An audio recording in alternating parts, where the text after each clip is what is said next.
ഇപ്പോൾ ഈ ചെറിയ പ്രായത്തിൽ തന്നെ ഷുഗർ കണ്ടെത്തിയാലും അവരിൽ പ്രത്യേകിച്ച് സിംറ്റംസ് ഒന്നും കാണിക്കത്തില്ല. അങ്ങനെയാണെന്നുണ്ടെങ്കിൽ ഗുളിക കഴിക്കേണ്ട ആവശ്യമുണ്ടോ? പയ്യെ കൺട്രോൾ ചെയ്താൽ പോരെ. ഗുളിക കഴിച്ച് വെറുതെ കിഡ്നി കളയേണ്ട ആവശ്യമില്ലല്ലോ.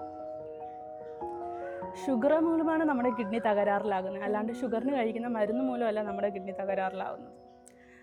നമ്മുടെ കിഡ്നി എന്ന് പറയുന്നത് നമ്മുടെ ശരീരത്തിൻ്റെ അരിപ്പ പോലെയാണ്. അപ്പോൾ നമ്മൾ നോർമലി നമ്മൾ ചായ അരിക്കത്തില്ലേ, അപ്പോൾ അതൊരു നല്ല അരിപ്പയാണെങ്കിൽ എന്താ, ഗ്ലാസ്സിലോട്ട് ചായ മാത്രമേ വീഴത്തുള്ളൂ. അല്ലെങ്കിൽ ഈ അരിപ്പയിൽ ഊട്ട ഉണ്ടെങ്കിൽ, അല്ലെങ്കിൽ അരിപ്പ തകരാറിലാണെങ്കിൽ എന്താ, ആ ഗ്ലാസ്സിലോട്ട് ചായപ്പൊടിയും കൂടെ വീഴും അല്ലേ. അതുപോലെ തന്നെ നമ്മുടെ ശരീരത്തിലെ ബ്ലഡിനെ ഫിൽറ്റർ ചെയ്യുന്ന ഒരു അരിപ്പയാണ് കിഡ്നി. നോർമൽ ഒരു ഹെൽത്തി കിഡ്നിയിൽ ഈ ബ്ലഡ് ഫിൽറ്റർ ചെയ്തിട്ട് നമുക്ക് ആവശ്യമായിട്ടുള്ള പ്രോട്ടീൻസിനെയൊക്കെ അരിച്ചെടുക്കും, യൂറിൻ മാത്രമേ വേസ്റ്റായിട്ട് കളയത്തുള്ളൂ. എന്നാൽ പ്രമേഹ രോഗികളിൽ ഗ്ലൂക്കോസിൻ്റെ അളവ് രക്തത്തിൽ കൂടുതലായത് കാരണം ഈ ഗ്ലൂക്കോസ് മെയിൻലി എഫക്റ്റ് ചെയ്യുന്ന നമ്മുടെ ചെറിയ ചെറിയ ബ്ലഡ് വെസലിലെ, അപ്പോൾ കിഡ്നിയിലുള്ള ഗ്രോമുള്ള പോലുള്ള ഏരിയയിൽ ഇത് എഫക്റ്റ് ചെയ്യുകയും അവിടെ ചെറിയ ചെറിയ ഹോൾസ് പോലെ വീഴുകയും ചെയ്യും. അതുമൂലം നമ്മുടെ കിഡ്നി തകരാറിലാവും.